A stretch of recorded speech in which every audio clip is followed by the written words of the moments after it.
Welcome to the Banish Cancer channel. Today we're diving into the newly unveiled US Tobacco Atlas, a powerful resource from the American Cancer Society and vital strategies that highlights shifting trends in tobacco use and the ongoing health disparities that remain. The headline is clear. Cigarette smoking rates in the United States have dropped dramatically. Adult smoking has fallen from 21.2% in 2011 to just 12.1% in 2023. That's a 43% decline in little more than a decade. Youth smoking has also plummeted, with middle school rates cut in half and high school smoking down by 55%. These are victories worth celebrating, driven by policies like higher cigarette taxes and smoke-free air laws. But the Atlas also makes it clear that the story is far from over. Millions of Americans still smoke, and the burden is not shared equally. Marginalized groups, including people with low income, racial and ethnic minorities, individuals with disabilities, and those with mental health challenges, continue to smoke at higher rates and face greater obstacles when trying to quit. These disparities translate into higher rates of cancer, heart disease, and premature death. And while cigarette smoking has declined, e-cigarette use is rising fast, especially among young people. In 2023, 1.63 million youth reported using e-cigarettes. High school use stands at 7.8%, middle school at 3.5%, and more than a quarter of these students use e-cigarettes daily. Nearly 88% choose flavored products, which are designed to hook them early. Among young adults aged 21 to 24, e-cigarette use is now 15.5%, more than double the national adult average. This surge presents a new and urgent challenge for tobacco control. Secondhand smoke exposure has declined, but it still harms millions.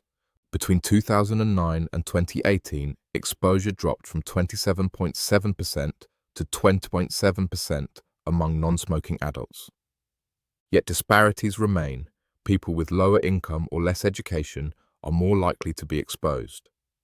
Each year, secondhand smoke still causes more than 19,000 deaths in the US and contributes to asthma, respiratory infections, and sudden infant death syndrome in children. The Atlas also underscores tobacco's devastating role in cancer. Tobacco use remains the leading preventable cause of cancer deaths in the United States. Over 80% of lung cancer deaths are directly linked to smoking. Every year, tobacco causes 480 sudden deaths, 660,000 new cancer diagnoses, and 343,000 cancer deaths. Even with declining smoking rates, tobacco still accounts for about 30% of all cancer deaths annually. Screening could save lives, but access is uneven. In 2021, only 5.8% of eligible Americans received a lung cancer screening. Some states, like Massachusetts, reached 16 TA. GA reached 16%, while others, like California and Nevada, fell below 2%. More than 40% of lung cancers are still diagnosed late, when survival drops below 9%. Simplifying screening guidelines and expanding outreach could help more people, especially minorities, qualify and get screened. Quitting smoking remains difficult. Cultural norms in addiction treatment centers, lack of resources for nicotine replacement therapy, and even staff who smoke themselves all create barriers.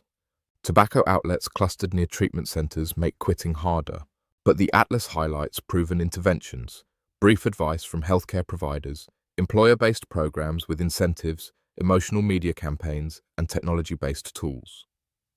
These strategies can raise quit rates and change social norms. The disparities are stark.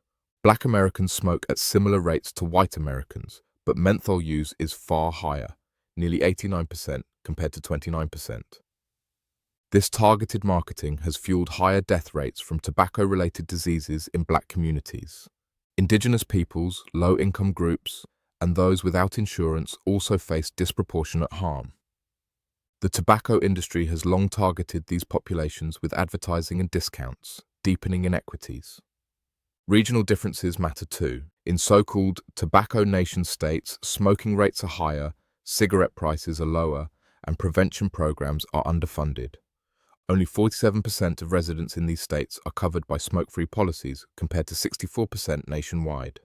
Average cigarette prices are $6.50 versus $7.95 elsewhere, and excise taxes are nearly half the national average.